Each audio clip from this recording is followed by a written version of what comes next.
Bonjour à tous, aujourd'hui nouvelle vidéo sur la dilution. Donc niveau première, en général c'est pas forcément un chapitre consacré, encore moins des exercices, on fait plutôt ça dans le cadre d'un TP ou quoi. Et en général c'est pas le point culminant du TP, hein. On va pas vous demander de faire des dilutions pour aucune raison. On vous dit que sur votre paillasse se trouve une solution mère, qu'on qualifie de mère en tout cas, dont la concentration est de 1,0 fois 10 puissance moins 2 mol par litre. Donc première info importante, toutes les valeurs, vous pouvez, si vous préférez, les surligner ou les retenir ou les noter dans un cadre comme je vous avais conseillé dans la première vidéo.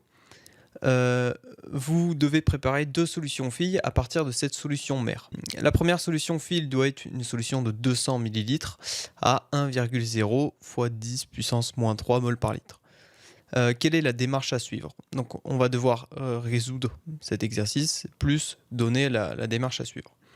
Donc dans une dilution, il y a un truc très important qu'on a dû vous dire, c'est qu'il y a conservation de la quantité de matière même si on dilue quelque chose. C'est-à-dire que la quantité de matière de la solution mère serait égale à la quantité de matière, la quantité de matière de la solution fille.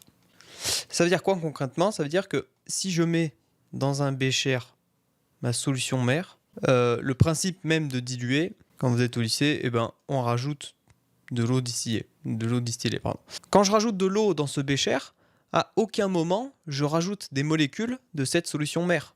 C'est-à-dire que entre ce bécher qui contient cette solution mère et ce bécher qui contient cette solution mère plus de l'eau, j'ai toujours la même quantité de solution mère. Juste ici, j'aurai de l'eau en plus dans ce bécher, mais j'aurai la même quantité de solution mère.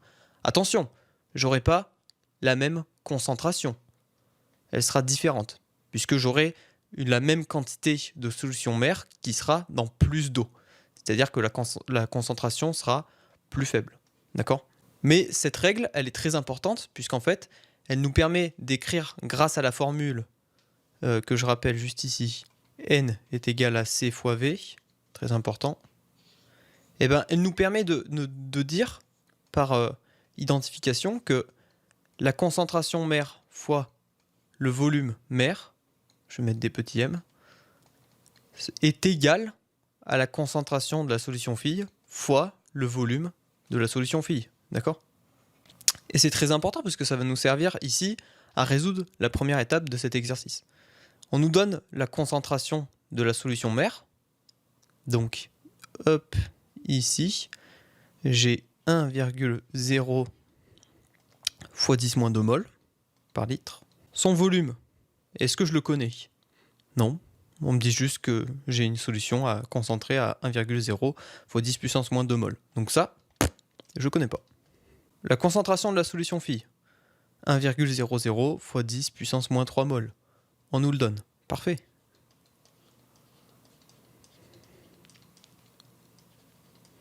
Par litre. Hein. Et le volume de la solution fille, est-ce que je l'ai? Eh ben oui. On nous dit qu'une solution fille doit être de 200 ml. Donc je le note juste ici. Et puis je me rends compte ici que j'ai toutes les valeurs dont j'ai besoin, sauf une seule. Et pourtant cette égalité, elle est valable. Et donc c'est juste le principe d'une équation de base qu'on va résoudre. Donc pour faire passer la concentration de l'autre côté de mon équation, ici je multiplie, et donc tout ce qui est ici, comme on multiplie, comme je viens de vous dire, hop, pour faire passer de l'autre côté de l'équation, on va faire une division du coup. Le volume de la solution mère est égal à la concentration de la solution fille fois le volume de la solution fille divisé par la concentration de la solution mère. Et donc, ici, j'ai cette information-là, j'ai cette information-là et j'ai cette information-là qu'on vient de noter ici. Et donc, j'ai juste à remplacer dans mon égalité. Donc là, j'ai 1,0 fois 10 moins 3 mol. Désolé pour mon écriture. Que multiplie les 200 ml. Alors attention, les 200 ml, si on veut un résultat cohérent, sachant qu'ici on a des mols par litre, il faut qu'on passe nos millilitres en litres. Donc là, vous faites un tableau, vous faites ce que vous voulez, ou vous le connaissez par cœur. Mais 200 ml, c'est 0,2 litres. Et donc on obtient un volume de solution mère de 20 ml. Avec une calculatrice, vous obtiendrez sûrement un résultat en litres. Donc vous obtiendrez 2,0 fois 10 puissance moins 2.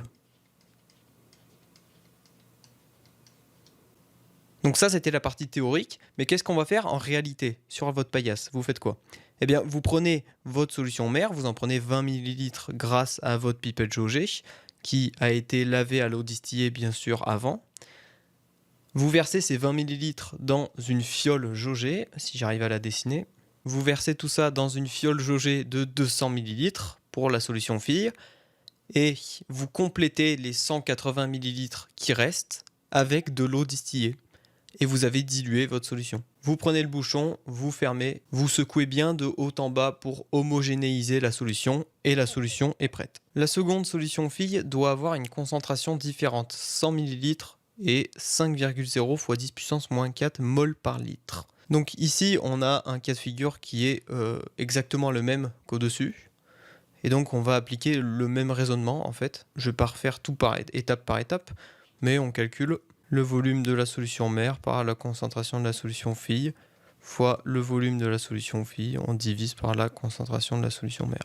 Donc la méthode pour arriver à la solution est sensiblement la même. Et donc on trouve un résultat de 5 ml. Dans ce cas de figure-là, ce qu'on veut vous montrer, c'est juste qu'il y a un procédé différent dans le fonctionnement, puisque donc on a toujours notre solution mère au tout début. Je vais changer de couleur. On a toujours notre même solution mère au tout début. Seulement, on va prélever avec notre pipette jaugée. Sauf qu'avec notre pipette jaugée, on va prendre 5 ml de la solution mère. Donc on va prendre une pipette jaugée différente, bien sûr, qui sera toujours lavée à l'eau distillée au préalable et avec de la solution, si je rappelle. Et on va verser cette solution dans une fiole jaugée et compléter jusqu'au trait de jauge, donc une fiole jaugée de 100 ml. Et donc on va compléter avec de l'eau distillée. On ferme le bouchon, on retourne de haut en bas pour bien homogénéiser la solution et nos deux solutions filles qui ont une concentration différente à la fin sont prêtes, mais la quantité de matière est conservée. J'espère que vous l'avez bien compris. Voilà, c'était une petite dilution de base, donc avec des règles de calcul assez simples. J'espère que ça vous a plu, que ça vous a aidé surtout. Voilà, si c'est le cas, n'hésitez pas à me le faire savoir. Et puis je vous dis à une prochaine fois. Bisous.